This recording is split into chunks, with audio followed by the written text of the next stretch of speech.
Vamos falar agora de uma situação que muitos trabalhadores enfrentam hoje. Quem precisa de auxílio-doença fica, às vezes, num limbo, sem receber dinheiro nem do trabalho, nem do INSS. Acontece assim, a pessoa tem um problema de saúde, vai lá para o INSS, fica um tempo de auxílio-doença, o médico libera para voltar ao trabalho, chega no trabalho mesmo, a pessoa diz que o médico de lá que a pessoa não está apta. Com isso, muita gente fica meses sem receber nada. Vamos ver na reportagem da Suzana Naspolini. A tipóia virou companheira de todas as horas. Em junho de 2006, Sheila sofreu um grave acidente de ônibus. Diante disso, a Sheila foi até o INSS, fez uma perícia e conseguiu uma licença médica de 8 meses. Nesse período, ela ficou recebendo o auxílio-doença.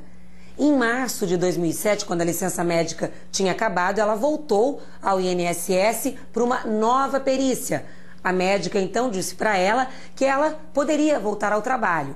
Só que no dia seguinte, quando ela retornou à empresa, o que os médicos da empresa te disseram, Sheila? Que eu não estava apta a retornar, que eu não tinha condição nenhuma de trabalhar com uma ruptura de tendão total. Não poderia digitar desse jeito? Não poderia digitar, manipular arquivo, que são as coisas que eu faço. Começava aí a tua maratona? Começou aí minha maratona de idas e vindas ao INSS. Sheila precisava de cirurgia e aguardava uma vaga no hospital. O perito deu uma outra licença até novembro de 2010.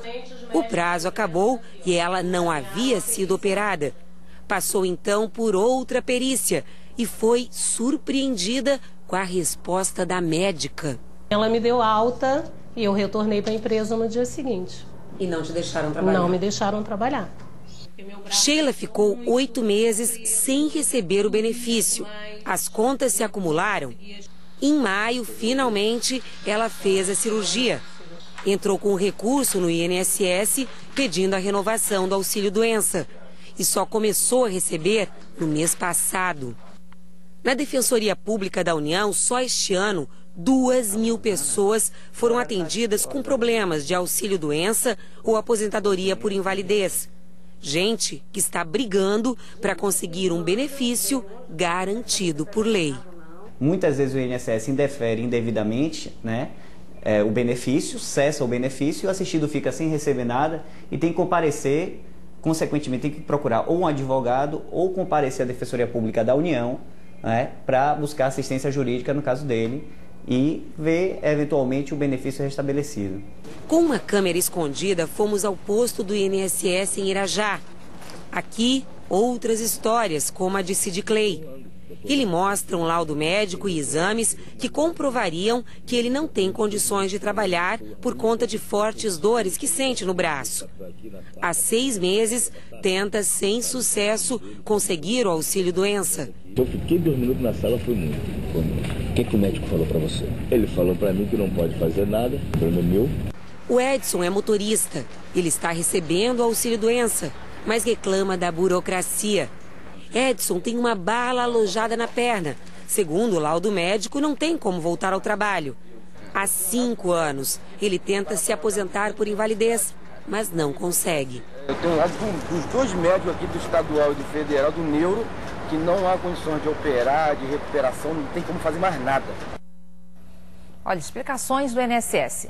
O Instituto informou que Sheila Maria Matias, que a gente mostrou na reportagem, recebeu benefício durante 4 anos, teve alta, aí não concordou e entrou com um recurso que foi indeferido. No caso do Edson, que tem a bala aí alojada na perna, o INSS informou que essa aposentadoria por invalidez só é concedida quando a perícia do INSS identifica uma situação que leve à incapacidade permanente para o trabalho. Segundo o INSS, apesar de tudo que ele mostrou ali, isso não foi verificado. Já sobre o caso do Sid Clay Silva de Oliveira, que reclamou do pouco tempo de atendimento, o INSS diz que não pode dar uma explicação sem o número do protocolo dele. Fato é que muita gente fica aí nesse jogo de empurra, vai para o médico do INSS, vai para o médico do trabalho e nisso não recebe salário nenhum.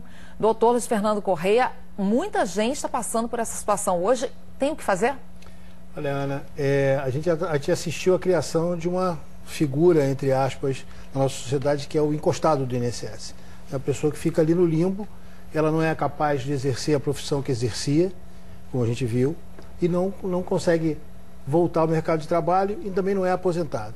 A situação do INSS, por lei, dizendo que por lei determinando que a pessoa deveria ser requalificada, o que é até lógico. Quer dizer, alguém que não pode, por exemplo, no caso do motorista, que não pode mais ser motorista porque está com a bala alojada na perna, ele poderia ir para um outro trabalho. Exatamente, só que aí a iniciativa privada, só grandes empresas, assim mesmo poucas delas, conseguem fazer essa requalificação internamente. E o INSS, infelizmente, não consegue prover essa requalificação para todo mundo que precisa. E essas pessoas ficam no limbo mais uma vez. E por outro lado, a situação da perícia do INSS é uma situação já de longa história, vem sendo prometida ao aumento do número do quadro funcional, com novos médicos peritos, mas também nas mesmas discussões, isso aumenta custo para o governo, enfim, concursos públicos, aquelas coisas todas que a gente já está assistindo. Infelizmente, as pessoas estão no limbo. Não tem uma instância superior a que se possa recorrer? A gente viu ali que a Sheila, por exemplo, tentou recorreu no próprio INSS, aí disseram que, mais uma vez, que não iam dar licença para ela. A orientação que se tem se a pessoa está numa situação dessa, deve procurar a ouvidoria do INSS. Existe uma ouvidoria para ouvir as queixas, já diz o nome, diz isso, para que as pessoas possam reclamar dessas situações e buscar uma situação. A solução administrativa, que muitas vezes a pessoa tenta, ou seja, tentar uma vida judicial obrigando o INSS a mudar uma posição, é muito complexa porque a decisão é técnica.